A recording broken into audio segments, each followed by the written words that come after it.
श्री श्री ठाकुर श्रीचरण में प्रणाम। परमाराध्य जगत जननी श्री श्री बड़मा श्रीचरण में प्रणाम। परम पूज्यपाद श्री श्री बड़दा श्रीचरण में प्रणाम। परम पूज्यपाद आचार्य देव श्रीचरण में प्रणाम। उपस्थित श्री श्री ठाकुर पवित्र पांजाधारी ऋतिक देवता मंडली, कर्मी भाई, गुरु भाई, माँ माने समस्त मोर जयगुरु। विशेष भाव जो माने उद्योक्ता सम्मिलित प्रचेषार नाम संकीर्तन सत्संग ठाकुर पाखे प्रार्थना रखी जे यही प्रचेषा आउ मानसिकता आमर जीवन, आमर कर्म, आमर परिस्थिति, आमर प्रारब्ध, आमर चेतना सबको नियंत्रित करी गुरुंको ठारे सामंजस्य रक्षा करी जीवन को सार्थकता दिगरे आहरी अग्रसर करू। आमर चेतनादीप्त व्यवहार जीवन प्रत्येक समस्या जो भाई घर जागा बाड़ी प्रॉब्लम ठाकुर पाखे निवेदन रखिंट आमर बोधदीप्त ठाकुर अज्ञानटा को अभिशाप कर बोधदीप्त चरणी ही आमर बाधा को अतिक्रम कर क्षमता शक्ति सामर्थ्य प्रदान करू। एटा ही मोर ठाकुर पाखे प्रार्थना। मो पूर्व सुंदर भाव में सिद्धेश्वर भाई सी भी सेकेंड जेनेरेशन, मु भी सेकेंड जेनेरेशन। छोट बेलू तांको देखी आसुची निजर बुझीबा घर भितर ठाकुर को नहीं चलवा बयसर साथे साथे ठाकुर सहित से आकर्षण को लगे रखा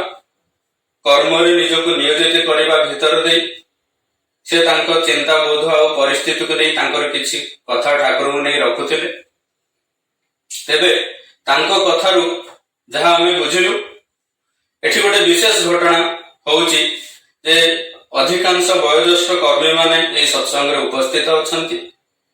जो मान को देखिकी बुझिकी जो मान सहित आलाप आलोचना करी जो मानकर अनुभूति को जानिकी आमे धीरे धीरे बयसर विभिन्न पर्याय ठाकुर प्रति केमती आहरी आहरी आसक्त ही चली पारिबु। जीवनीय विभिन्न परिस्थिति रे आमे केमिति ठाकुरमुखी चिंताटा को ही आमे गुरुत्व देकी चली पारिबु। एई व्यक्तित्व मानकर कर्म चिंता बुद्धि को नहीं आश्रय करिकी ही आमे माने धीरे धीरे आगे को बढ़ीचे। तेबे जेहेतु ठाकुरंकर कथा यही सब भीतर दे कि मु जेते टिके बुझीची मोर करिबा भीतर दे रिसर्च भीतर दे मो बुझिबार कथा किछि रखिबा को चेष्टा करी। जो कथा आरंभ होइथिला सिद्धेश्वर भाईंकर कुकुरर कथा ए कथा गुडा को देखिले बेले बेले मन भीतर प्रश्न आसे जे एटा गोटे मोर विश्लेषणात्मक चिंताधारा जे ठाकुर अनुकूल चंद्र सृष्टिकर्ता ईश्वर जेते बेले फिजिकली प्रेजेंट थिले सी समय रे पृथ्वी रे प्रथम विश्वयुद्ध द्वितीय विश्वयुद्ध होइथिला। भारतर डिविजन होइथिला। लक्ष लक्ष कोटि कोटि जीवात्मा मानक मध्य जीवन नष्ट करने को पड़ी, अनेक कष्ट सहवा को पड़ी। किंतु सेठी आमे देखुचे जे ठाकुर अनुकूल चंद्र पुरुषोत्तम ईश्वर जहाँ को आमे जदि उपलब्धि करिले किंतु एई जे भक्त मानकर घोषणा जे ठाकुर सृष्टिकर्ता बा आचार्य धारा भीतर देकी आमे जो कथार स्पष्टता विभिन्न घटना भीतर दे सुनिबा को पाउचे जे ठाकुर सृष्टिकर्ता ये जो चिंताधारा अनुभूति भीतर नथिले मध्य उपलब्धि नथिले मध्य ये चिंताधारा भीतर दे आमको जेते बेले सहयोगी घटना जीवन रे घटुची आमे हमर चिंताधारा को से चिंता सहित संयोगीकरण करने भीतर दे विश्वासी मन रे नहीं चालू चालू किछि किछि उपलब्धि आसीची जहां हमको लागुची जे एटा ठाकुरंकर दया हम जीवन रे सेठी आमे देखुचे जे से ठाकुर अनुकूल चंद्र गोटे कुकुर पई चिंतित। ताले जदि आमे देखिबा समग्र पृथ्वी को ठाकुर कोन कुकुर पई आसीथिले ना ना ता भीतर आउ किछि रहस्य रहिछि। सेते बेले आमे अतीतर अनेक घटना ठाकुरंकर जीवनी श्री श्री बड़दा जो माने पाखरो देखिचंती संग करिचंती तांको जीवन रे जोटा वास्तव्य घटिछि घटना ताको देखिले शास्त्र सहित ताल देकी बुझा पड़ुची एटा जे पुरुषोत्तम जहाँ को जीव काल भीतर गुरुत्व देइचंती से निश्चित भाव में सृष्टि गोटे विशेष जीवात्मा से को काया भीतर थाउ ना कहीं गोटे एई किछि दिन तळे गोटे पिक्चर देखुथेली जे महाप्रभु श्री चैतन्य जे जेतेबेले से पुरी आगमन करिसंती जहां घर से अवस्थान करिसंती से जे बड़ पंडा पुरी मंदिर सी जितेबले चैतन्य ठाकुर को देखिए कहते हैं गोटे उन्माद अवस्था मु तुमको शास्त्र ज्ञान शिक्षा देवी शिक्षा जितेबले देकी शेष में पचारती जे मोर कथा गुड़ा कौन बुझा पड़ा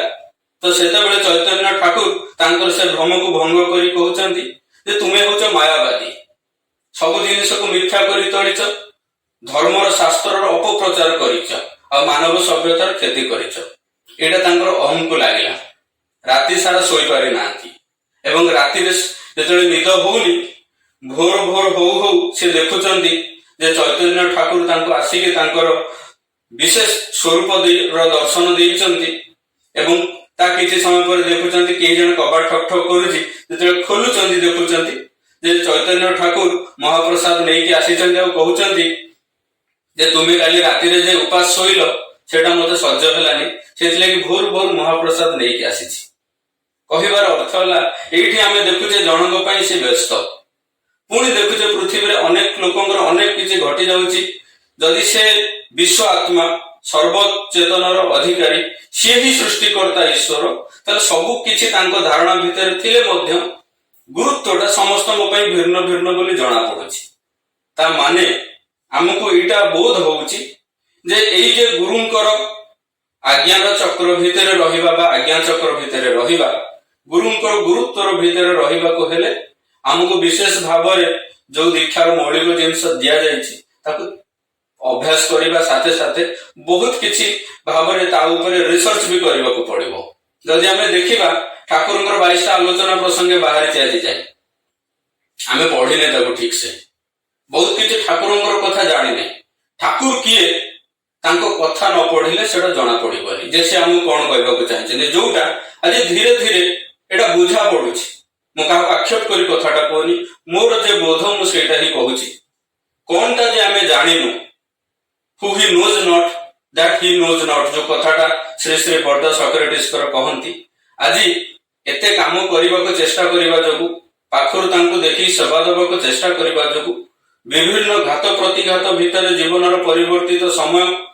परिवेश को इष्ट केंद्रिक करिवार मानसिकतार कर्म निजर व्यक्तिगत लिमिटेशन व्यक्तिगत दीक्षा प्रैक्टिस को नहीं कॉन्स्टेंट निजर जॉब लाइफ फैमिली लाइफ सब किछु को देखिकी बुझा पड़ुची जे आमे ठाकुर को एई जन्म रे ठाकुर दया करी हमको दीक्षा देइचंती किंतु ठाकुर को हमें पाइनु पाइबा को हेले बहुत किछि जिंस जानिबा को पड़िबो निजको प्रस्तुत करबा को पड़िबो आ से प्रस्तुतिर पर्व ही होउची भक्तर से प्रस्तुतिर पर्व ही होउची शिष्यर जोटा आमे देखि देखि धीरे धीरे बुझुछु आ ठाकुर जे कोन कहिचंती आ आम मन रे जेते प्रकार प्रश्न रहिची तार जे उत्तर ठाकुर देइचंती आ आमे कोन करबा भीतर दे धर्मीय चलन भीतर रहिबा से कथा भी ठाकुर कहिचंती जदि ठाकुरंकर कथा ठाकुरंकर बही न पढु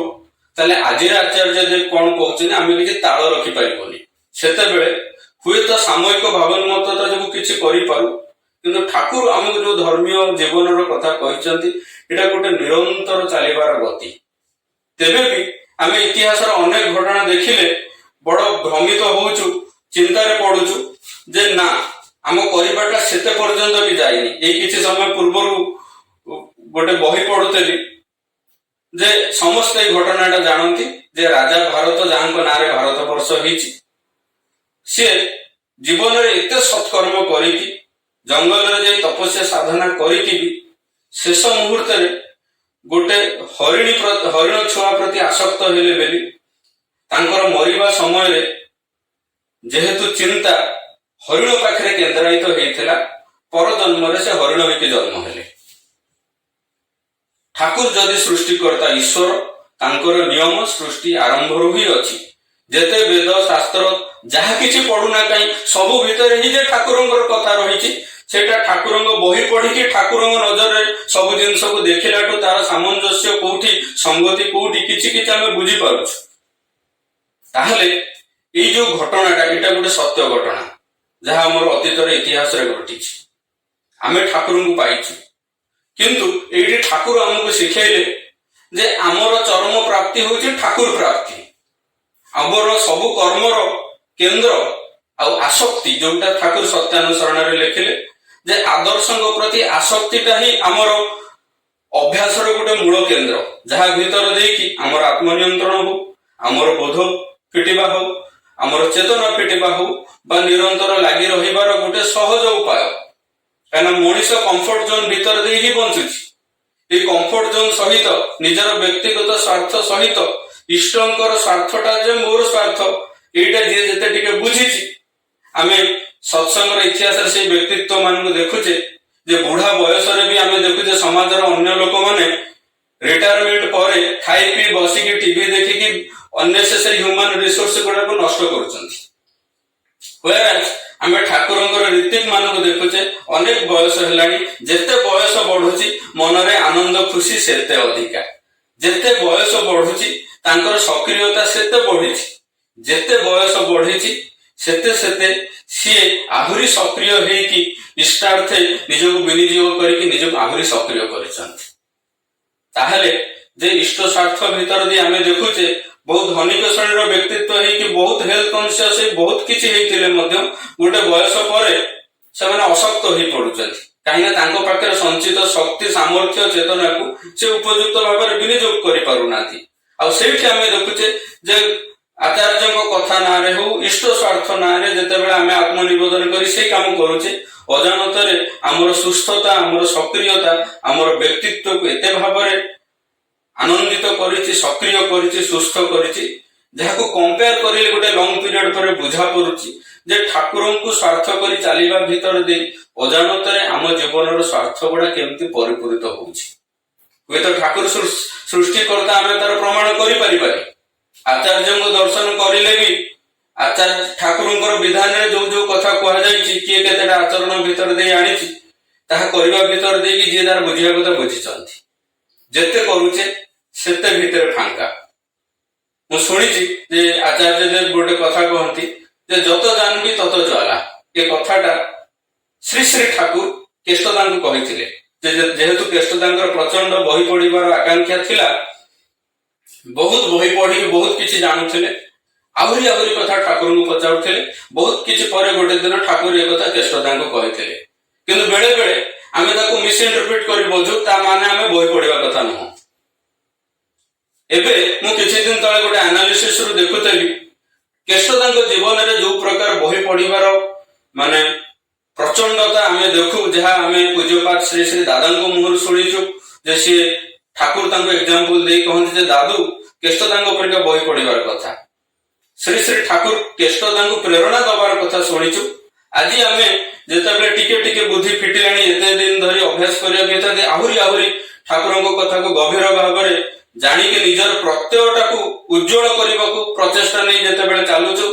से जाना पाचु जे वर्ल्ड रो जो मैंने नोबेल प्राइज पाई नोबेलिस्ट माने से माने केष्टदा जो स्टैंडर्ड ऑफ प्रिपरेशन करुथिले सेमानकर नियत जीवन चलन भीतर से प्रकार अभ्यास रही कहबार कथा है ठाकुर जदि सृष्टिकर्ता ईश्वर जगतर चरम जदि सी जगतर उत्स जदि सी आमे उत्समुखी हेला माने ईश्वर मुखी हवाई बाध्य से जगतर जेकोसी व्यक्तित्व हो जी उत्समुखी होगा चाहूँ जी जीवन मूल को जानवा चाहूँ जानतरे हो अजानतरे हो से ईश्वर मुखी हवा आरंभ करला तेबे ता मनर भावबोध को नहीं आमे केते टिके ता भीतर ठाकुरंक सहित सामंजस्य रक्षा करिकी आम व्यवहार भीतर दे तार भावटा को युक्त करि पारिछु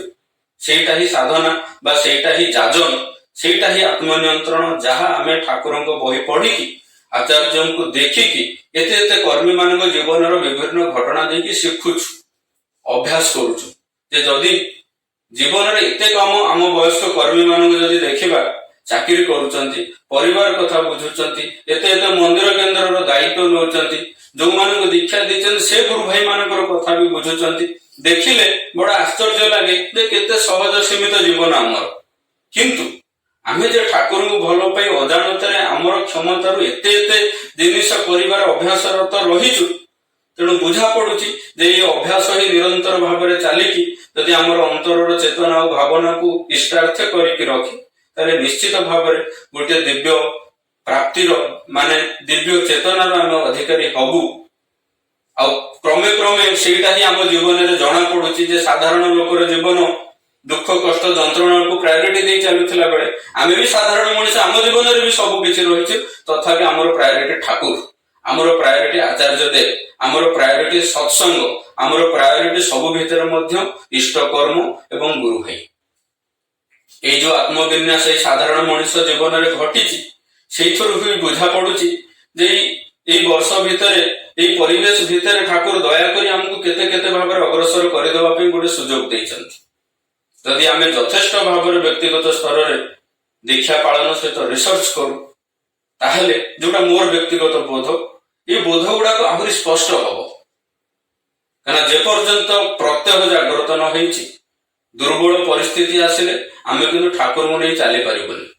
ଆମର କମ୍ଫର୍ଟ ଜୋନକୁ ଛାଡିବା ପାଇଁ ଆମକୁ ବହୁତ ଡିଫିକଲ୍ଟ ଲାଗିବ ଏବଂ ଆମେ ଏଇ ସତ୍ସଙ୍ଗର ବିଭିନ୍ନ କର୍ମ କରୁଥିଲେ ମଧ୍ୟ ମେଣ୍ଟାଲି ଆବସେଣ୍ଟ ରହିବୁ। କାହିଁକିନା ଆମର ଧ୍ୟାନର କେନ୍ଦ୍ର, ଆମର କର୍ମର ଉଦ୍ଦେଶ୍ୟ, ଜୀବନର ବିନ୍ୟାସଟା ଯୋଉ ସୂତ୍ରରେ ହବା କଥା ଯଦି ସେଇ ପ୍ରକାର ନ ହୁଏ, ସବୁ କିଛି କରିକି ମଧ୍ୟ ଜୀବନରେ ହତାଶା ଆସିପାରେ। ଯୋଉ ଘଟଣାଟା ମୁଁ ରାଜା ଭରତଙ୍କର କଥା କହିଲି, ଏତେ ତପସ୍ୟା କରିଥିଲେ କିନ୍ତୁ ଶେଷ ମୁହୂର୍ତ୍ତରେ ତାଙ୍କର ଚେତନାର ଆସକ୍ତିର କେନ୍ଦ୍ର କିନ୍ତୁ ପରିବର୍ତ୍ତିତ ହେଲା। ହେଇଥିଲାଗି ଠାକୁରଙ୍କ କଥାରୁ ଯାହା ଆମେ ବୁଝିଲୁ ଯେ କର୍ମ ଯାହା କରୁନା କାହିଁକି, ସେ କର୍ମ ଭିତରର ଯେ ଉଦ୍ଦେଶ୍ୟ ଯଦି ଅକ୍ଷୁର୍ଣ୍ଣ ରଖି ଆମେ ଚାଲିପାରୁ, ତାହେଲେ ସେଇଟାକୁ ସାଧନା ବୋଲି କୁହାଯିବ। ଆମେ ତା ଭିତରେ ଦେଇକି ବେଳେ ବେଳେ ଆମ ଭିତରେ ଭ୍ରମ ହୁଏ ଯେ ବହି ପଢିବାନି, ଧ୍ୟାନ କରିବାନି, ଖାଲି କର୍ମ କରିଲେ ହେବ, ସେମିତି କିଛି କଥା ଠାକୁର କହିନାହାନ୍ତି। ଠାକୁର ଯୋଉ କଥା କହିଛନ୍ତି ଯଦି ଅବିକୃତ ଭାବରେ ପଢିବା ଆମର ଛାତି କମ୍ପିଯିବ, ସେ ପ୍ରକାର ଯୋଉ ଅଭ୍ୟାସ ଆମେ ଏପର୍ଯ୍ୟନ୍ତ କରିଛେ କି ନାହିଁ, ଯିଏ କରିଥିବେ ସେ ଜାଣିଥିବେ, ମୁଁ ତ ଅନ୍ତତଃ କରିପାରିନି। ତେଣୁ ପ୍ରତିନିୟତ ଏଇ ଯେ ପ୍ରଚେଷ୍ଟା, ଜୀବନ ଚାଲିଛି, ବୟସ ଚାଲିଛି, ପରିସ୍ଥିତି ଚାଲିଛି, କାଳର ଚକ୍ର ଚାଲିଛି, ଅନେକ ନିଜର ଅଭିଜ୍ଞ ପ୍ରେରଣା ଦଉଥିବା ଲୋକମାନେ ଚାଲି ବି ଯାଉଛନ୍ତି, ନୂଆ ନୂଆ ଲୋକ ବି ଆସୁଛନ୍ତି। ବେଳେ ବେଳେ ଲାଗେ ଯେ ଆମର ବୟସ୍କ କର୍ମୀ ମାନେ ଯାହା କରିଛନ୍ତି ତାକୁ ଦେଖିକି ଆଜି ଆମେ ଏତେ ବାଟ ଆଗେଇଛୁ, କିନ୍ତୁ ଆମର କର୍ମ ଭିତରେ କଣ ସେଇ ପ୍ରକାର କିଛି ରହିଛି ଯାହାର ଆକର୍ଷଣକୁ ଆମର ପରବର୍ତ୍ତୀ ବଂଶଧର ମାନେ ଯୋଉମାନେ ଆସିବେ ସେମାନେ ବି ସେତିକି ସଚଳ ହେଇ ଠାକୁରଙ୍କ ପାଖରେ ରହିପାରିବେ, ଠାକୁରଙ୍କ ପ୍ରତି ଆସକ୍ତ ହେଇପାରିବେ? ଏ କଥା ଚିନ୍ତା କଲେ ବଡ ଚିନ୍ତାର ବିଷୟ ପରିକା ଲାଗେ। ତ ସେଇଥିଲାଗି କେତେ କେତେ ଆମେ ଠାକୁରଙ୍କୁ ଜାଣିପାରିବା।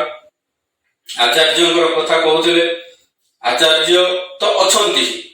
କିନ୍ତୁ ଆଚାର୍ଯ୍ୟଙ୍କୁ ନେଇ ଯାହାର ଆସକ୍ତି ଯେତେ ଅଧିକା, ତାର ସକ୍ରିୟତା ସେତେ ଅଧିକା ଆମେ ଦେଖୁଛେ। ତା ମାନେ ଆମେ ପୁରା ସତ୍ସଙ୍ଗର ଇତିହାସରେ ଏହା ଦେଖିଲେ ଯେ ଯୋଉମାନଙ୍କର ଠାକୁରଙ୍କ ପ୍ରତି ଡାଇରେକ୍ଟ ଆଟାଚମେଣ୍ଟ ଥିଲା, ଅନୁଭୂତି ଥିଲା, ସେଇମାନେ ହିଁ ପ୍ରାଣ ଦେଇ ଠାକୁରଙ୍କ ପାଇଁ କରିଥିଲେ। ଯୋଉମାନଙ୍କର ଶ୍ରୀ ଶ୍ରୀ ବର୍ଦ୍ଧାଙ୍କ ପ୍ରତି ଆଟାଚମେଣ୍ଟ ରହିଲା, ସେମାନେ ହିଁ ପ୍ରାଣ ଦେଇ କରିଲେ। ପୂଜ୍ୟପା ଦାଦାଙ୍କ ପ୍ରତି ଯୋଉମାନଙ୍କର ଆଟାଚମେଣ୍ଟ ଅଛି ବା ରହିଥିଲା, ସେମାନଙ୍କୁ ଦେଖିଲେ ପ୍ରାଣ ଦେଇ କରୁଛନ୍ତି। ଆଜି ଆଚାର୍ଯ୍ୟଙ୍କୁ ନେଇ ଯୋଉମାନେ ଆସକ୍ତ ଅଛନ୍ତି, ସେଇମାନେ ହିଁ ନିଜକୁ ମାନେ ନିଷ୍କ୍ରିୟ କରି ରଖି ପାରୁନାହାନ୍ତି, ପାରନ୍ତୁ ଯେତେଟା ନିଜ କ୍ଷମତା ନେଇ କିନ୍ତୁ ଲାଗି ରହିଛନ୍ତି। ତ ଏଥିରୁ ବୁଝା ପଡୁଛି ଯେ ଆମର ଏଇ ସୀମିତ ଜୀବନ, ଛୋଟ ବୋଧ ଭିତରେ ସବୁ କିଛି ବି ଆମେ ଜାଣିନୁ, କିନ୍ତୁ ଈଶ୍ୱର ପୁରୁଷୋତ୍ତମଙ୍କର କଥା କହୁଛେ, ତାଙ୍କର ଆମେ ପ୍ରତୀକ ବା ତାଙ୍କର ଆମେ ବାର୍ତ୍ତାବହ ହେଇକି ଯାଉଛେ। ଠାକୁରଙ୍କର ଆଶା ଯେ ସେ ଆମର କାନ୍ଧରେ ଚାଲିବେ। 1950s ଆଲୋଚନାରେ ରୀତି କନଫରେନ୍ସରେ ଠାକୁରଙ୍କର ବାର୍ତ୍ତା ହଉଛି ଫଣ୍ଡାମେଣ୍ଟାଲ ଜିନିଷ ହଉଛି ଦୀକ୍ଷା। ସେଥିଲାଗି ଆମେ ଦେଖୁଛେ ଯେତେବେଳେ ଆମେ ଦୀକ୍ଷାରେ ପ୍ରବୃତ୍ତ ହଉଛେ, ବିଭିନ୍ନ ଅନୁଭୂତି ଠାକୁରଙ୍କର ଉପସ୍ଥିତି ଆମର ଅନୁଭବ ଭିତରେ ଆସୁଛି। ଯେତେବେଳେ ସେଥିରୁ ବିରତ ହଉଛେ, ଆମ ଯେହେତୁ ସାଧାରଣ ମଣିଷ, ଠାକୁରଙ୍କୁ ଜୀବନ୍ତ ରୂପରେ ଅନୁଭବ କରିବାର ସୁଯୋଗ ଆମେ ହରେଇ ବସୁଛେ। ତା ମାନେ ଠାକୁର ଆମ ପାଖରେ ଧରା ଦେଇଛନ୍ତି, କିନ୍ତୁ ଧରି ରଖିବାର ଦାୟିତ୍ୱ ଆମର ଜୀବନର ସବୁ ପରିସ୍ଥିତିରେ। ଶେଷରେ ଏତିକି ପ୍ରାର୍ଥନା ରଖିବି, ଯୋଉ ଉଦ୍ୟୋକ୍ତା ମାନେ ଠାକୁରଙ୍କୁ ଆବାହନ କରି ସତ୍ସଙ୍ଗ ଦେଇଛନ୍ତି, ସେମାନେ ଆହୁରି এই ପ୍ରଚେଷ୍ଟା ଭିତର ଦେଇ ଅନେକ ଲୋକଙ୍କୁ ଉଦ୍ବୁଦ୍ଧ କରିଛନ୍ତି, ତାର ଫଳ ତ ସେମାନେ ପାଉଛନ୍ତି। ଏଠି ହିସାବ ନିକାଶର କିଛି ନାହିଁ, ଯେତେବେଳେ ଅନନ୍ତକୁ ପାଇବାର ଆକାଂକ୍ଷା ନେଇ ଆମେ ମାନେ ସମସ୍ତେ ସଚଳ। ତେଣୁ ଠାକୁରଙ୍କ ପାଖରେ ପ୍ରାର୍ଥନା, ସେତିକି ଶକ୍ତି, ଭଲ ପାଇବା, ସାମର୍ଥ୍ୟ, ବୋଧ ଆମ ସମସ୍ତଙ୍କୁ ଦିଅନ୍ତୁ। ଆମେ ମାନେ ପ୍ରତ୍ୟୟବାନ ହେଇ ଠାକୁରଙ୍କୁ ନେଇକି ଚାଲୁ, ବଞ୍ଚୁ ଏବଂ ଶେଷ ନିଶ୍ୱାସ ପର୍ଯ୍ୟନ୍ତ ଠାକୁରଙ୍କୁ ନେଇ ଚାଲିପାରୁ ଏବଂ ସମସ୍ତଙ୍କୁ ନେଇ ଆନନ୍ଦରେ ଗାଇ ଉଠୁ ବନ୍ଦେ ପୁରୁଷୋତ୍ତମ ବନ୍ଦେ ପୁରୁଷୋତ୍ତମ ବନ୍ଦେ ପୁରୁଷୋତ୍ତମ।